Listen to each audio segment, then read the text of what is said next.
There's never been anybody has done such a bad job on a border in the history of the world, not just here. And we will straighten it out, but she's not going to straighten it out. If she got elected, you would have 150 million people in this country. Our country would be overrun, and our country would be, frankly, it would be a wasteland. It would be horrible. That is former President Donald Trump sitting down with Newsmax's own Carl Higbie, saying under a Harris presidency, the country would turn into a wasteland with migrants taking over the nation. Tackling a lot during that interview, Jordan Fischetti is a policy fellow for Americans for Prosperity and Immigration. Attorney Thaddeus Cleveland is the sheriff of Terrell County, Texas, and a retired Border Patrol agent. Good morning. Good morning. Good morning. Sheriff, I want to start with you. Do you agree with what the former president said? John Katie, good morning. And, I do. Look, and I'll put it in a little bit different terms. If the last 3.5 years is an indicator as to what her presidency would look like, it certainly is true. Look, they have, meaning the Biden-Harris administration, has completely dismantled the U.S. Mexico border. The progress that we put on that border the last 26 years, or, 28 years of my life, as a Border Patrol agent and sheriff, complete down the tubes. We can get back to that more safe, secure border, and we can do it rather quickly. It just starts with a president in the White House that lets the rest of the world know that you're not going to come into our country illegally, and we are going to enforce the rule of law. Jordan, we'll bring you into the conversation as well, because at this recent Oprah Winfrey event with VP Kamala Harris, this happened last night, it was streamed, she was asked about the border, but many saying she didn't really answer the question. Here's that moment.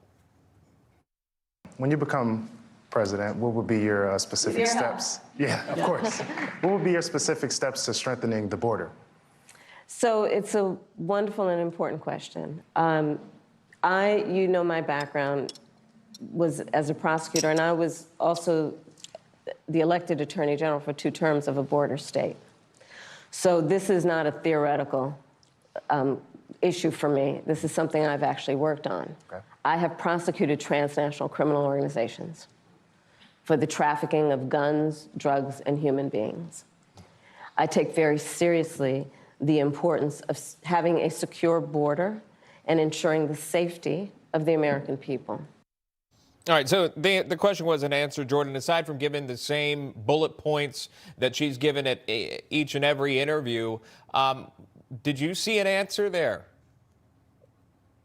I see the same Kamala Harris answer that you hear every time she's asked that question. She talks about her time as a prosecutor, time as an attorney general, talks about how she had prosecuted transnational criminal organizations, but never actually says what she's going to do to fix the border. A former Border Patrol Chief Aaron Heitke spoke at a House hearing yesterday, saying he was actively told to suppress the number of illegal immigrants crossing into the country on the terror watch list. Let's listen. Prior to this administration, the San Diego sector averaged 10 to 15 SIA arrests per year. Once word was out the border was far easier to cross, San Diego went to over 100 SIAs in 2022, well over that in 2023, and even more than that registered this year. These are only the ones we caught. At the time, I was told I could not release any information on this increase in SIAs or mention any of the arrests. The administration was trying to convince the public there was no threat at the border. Sheriff, that's a pretty serious allegation. What do you make of that? Katie, look, it's the complete truth. Aaron and I work together up at U.S. Border Patrol headquarters in Washington, D.C. And, he's like the rest of us that y'all interviewed on Newsmax before, whether it was Mark Morgan, Roddy Scott, Chris Clem, myself.